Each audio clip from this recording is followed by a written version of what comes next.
as you can see, we've been in here doing formboard work and things. So we stretched the line yesterday across these back posts. We had replaced that one down there and this one here when we were doing all the original post work and everything. But the rest of the barn turned out so good, we didn't want to leave these 2 or 3, stub splice posts where they're just spliced in the ground with a 3.5 foot piece or 2.5 foot piece, whatever. We wanted to go ahead on and just place them so that everything looks good and everything's nice and stout. And they were setting in or out a little bit of our line, so we wanted to get them closer in a line. And this one here is just 3 boards laminated together, but we've already got it loose from the bottom, so we're going to go up here and cut it off from the top.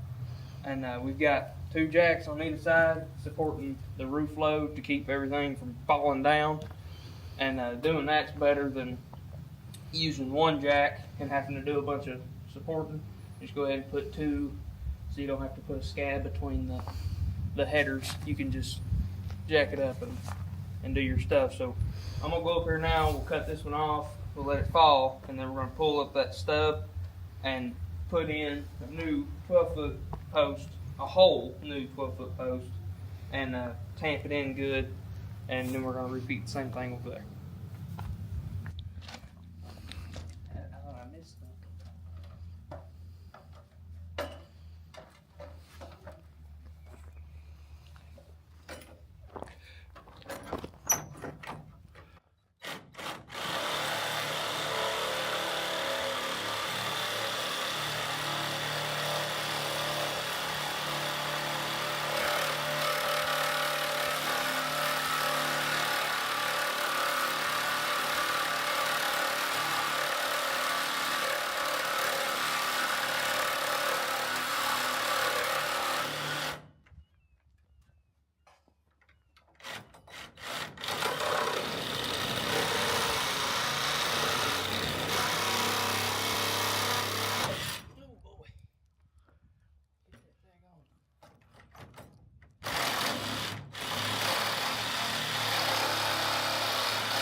Now that electric wire is cut off. There's nothing going to this barn in the electrical aspect of it.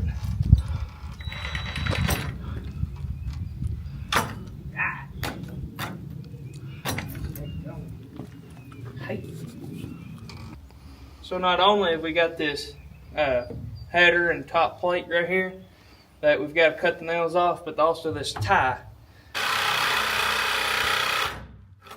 You ain't through it yet. And there's 4 nails in this one.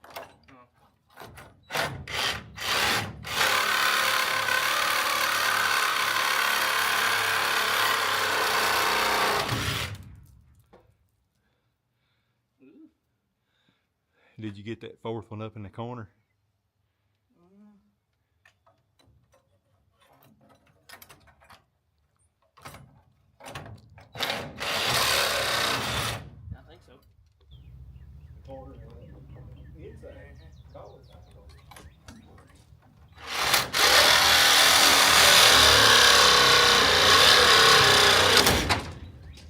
Yeah, it was.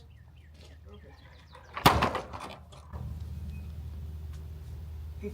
All rain and stink bugs down there. Alright. The post sets right there in that corner.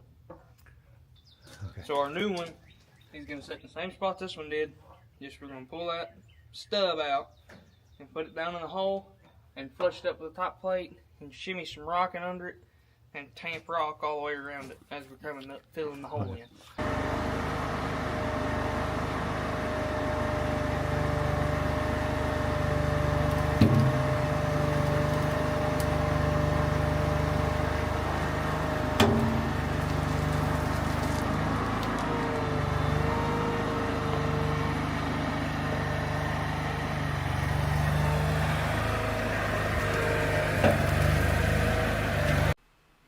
Okay, so what's happening right here, Henry's just using the post hole diggers to clean out some of the loose stuff that fell into the hole after it pulled the stub post up. And then I'm getting a measurement to see how much base we're going to need to tamp into the bottom of this hole to bring it up to where we want it to be. So we'll actually add some dense grade into the bottom here and tamp it in tight to give us a good foundation for this post.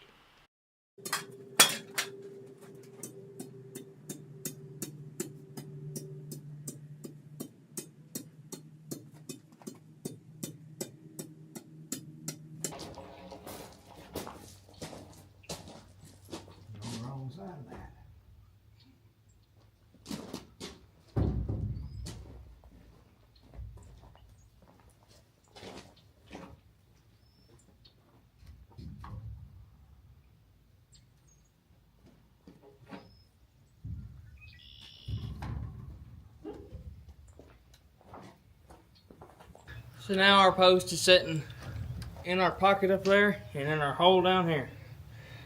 We're going to sight down to these other posts to make sure it looks like it's in line real well. And then we're going to sight off of our line.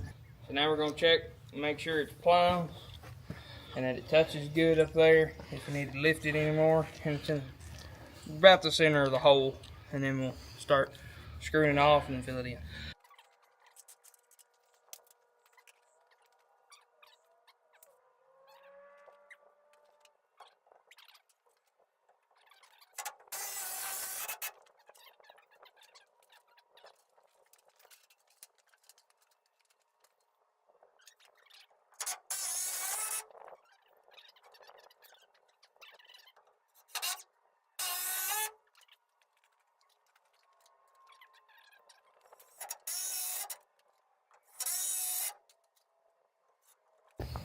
Alright, we got it screwed off, tamped in, everything lined up the way we want it.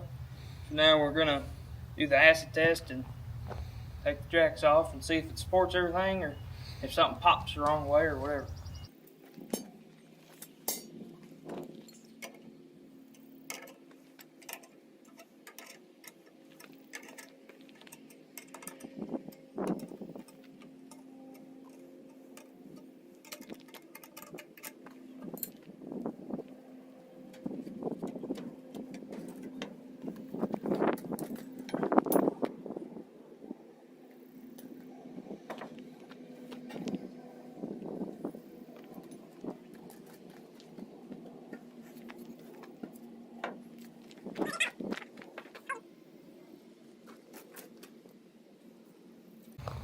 Alright, so we've got one more post to replace down there, the same way we did that one, but we're going to do our concrete and our form boards in here.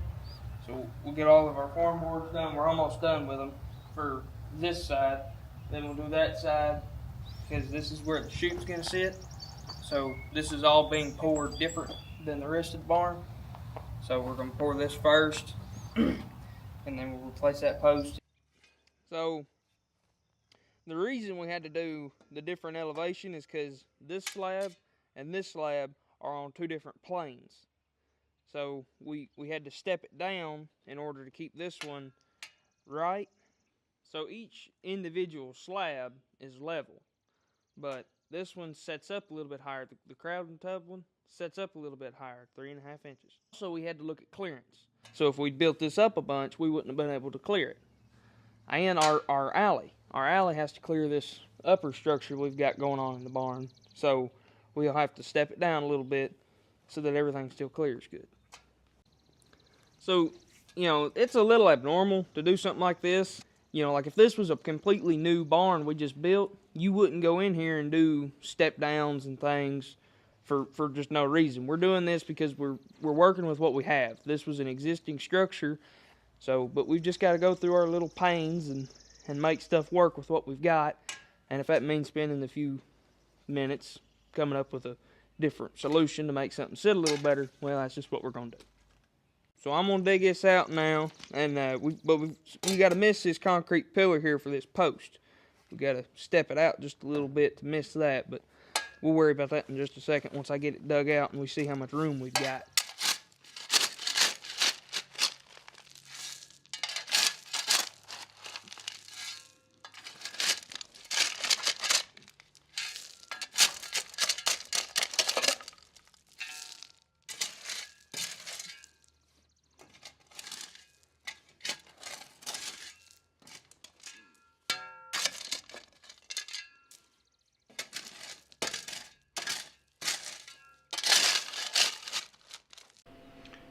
Okay, so Henry's digging these form boards under to step down that 3.5 inches like what he had just mentioned. And like he said, we're working with what we have here, and the clearance issues, we only realized that they were going to be a problem when once we brought the squeeze chute and crowding tub and everything over and set it up on the gravel, and then we took some measurements, and he realized that he was going to be too tall under that wall, so he had to go back and do something to fix it. And this was the best solution. It was the least invasive. It didn't have to cut the wall out or anything, because there's some bracing and so on in that wall that we didn't want to disturb. But having thought about it a little while, we decided that we could maybe turn this into a positive with using that 3.5 inch space to install a set of load cells and a platform to weigh the cows as they're standing in the alleyway. So that will build that 3.5 inches back up, just under the alleyway portion where the cows are standing, so there won't actually be a step down in that alley once we get that installed. And that's something that we've been wanting to do anyway.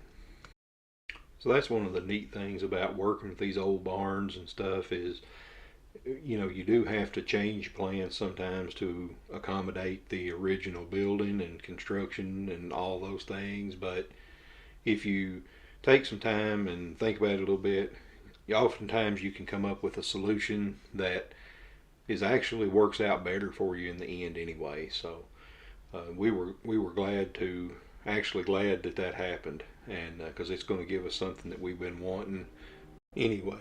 This is a concrete form board stake. It's got a bunch of pressed in holes on either side, so no matter where you drive it in, you'll have a hole to screw or nail your form board to it. You can get all different kinds of lengths. We got the 18-inch ones. They've got a flat top and a point. Of course, the point goes in the ground. So you line up one set of holes to where eventually you get it into the ground. It'll be able to screw into your board.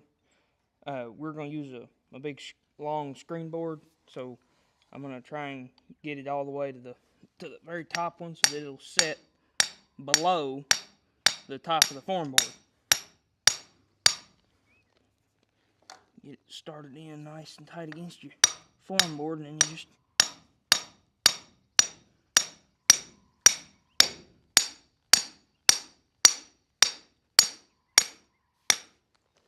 nice level with the board, and then you can put your screw right into it.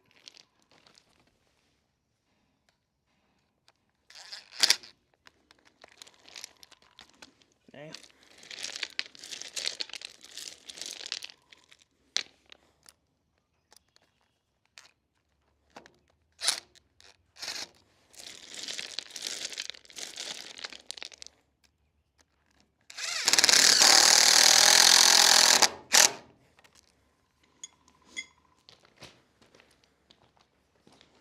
so we're going to leave this 10-foot form board off for now. We know we've got to do a little bit more building up of rock right here, but we're going to bring our screen board across so that we can check, make sure we've got about 3.5 to 4 inches of depth across the whole slab, so that we don't have somewhere out there in the middle that's 2.5 inches. Alright, so now we've got our screed board set down, and it's just a nice straight 2x4 that's wider than the slab that you're pouring. It's checking how deep your slab is, 1.5 inches almost. It needs to go a little deeper right there. And right here, we're looking about 4 inches. So maybe bring some rock from up there and put it down here. Try and get it all about 3.5 right in there.